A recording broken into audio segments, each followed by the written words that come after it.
नमस्कार, स्वागत है आपका न्यूज प्लस 21 में। मैं हूं आपके साथ ललिता चक्रधारी। गणेश जी उन कुछ देवताओं में शामिल है जिनकी महिमा और मान्यता पूरे देश में है।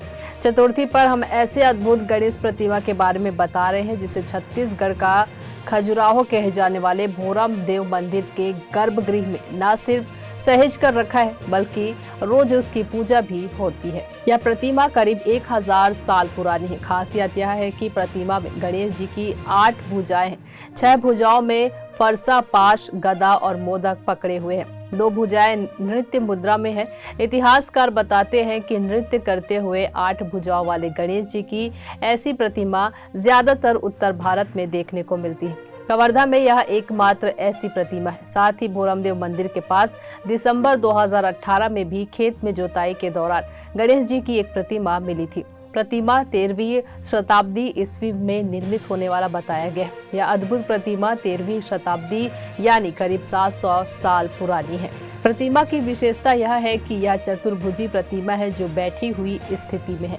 इस प्रतिमा को भोरमदेव मंदिर के संग्रहालय में सहेज कर रखी गई है जो कि लोगों के लिए आकर्षण का केंद्र है। देखिए कवर्धा से डॉक्टर मिर्जा के साथ स्वाति चंद्रवंशी की ये खास रिपोर्ट।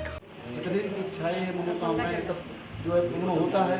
और कहा भी है पंचायतन, शिव पंचायतन और विष्णु पंचायतन, शक्ति पंचायतन, इन सभी पंचायतनों में भगवान गणेश जी भी प्रधान होते हैं। इसी प्रकार जो है हमारे महादेव जी के सभी सानिध्य में भगवान गणेश स्वामी के सभी इच्छाओं को कामनाओं को भगवान पूर्ण करते हैं।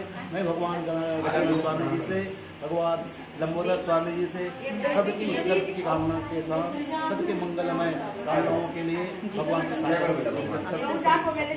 पंडित जी, किन के राजकाल में यह प्रतिमा स्थापित की गई और इनका क्या उद्देश्य रहा? देखिए छठी नागवंशी राजा जी के 6वें काल में जो है राजा गोपाल देव राजा हुए थे जी। इनके द्वारा यह दिव्य मंदिर का निर्माण हुआ था और उन्हीं के द्वारा जो है भगवान महादेव जी प्रतिष्ठित हुए थे। उन्हीं के द्वारा भगवान गजानन स्वामी जो है स्थापित हुए थे। और अभी कुछ वर्षों पहले लगभग जो है कोरोना काल के पहले एक किसान अपने खेत में जुताई कर रहा था तो उनके खेत से भी भगवान गजानन स्वामी जी सेम प्रतिमा जो है खेत से निकले हुए हैं और हमारे भोरमदेव संग्रहालय वहाँ स्थापित है। ऐसी ही तमाम जानकारी से लगातार अपडेट रहने के लिए देखते रहिए न्यूज प्लस 21, आपके हक की बात।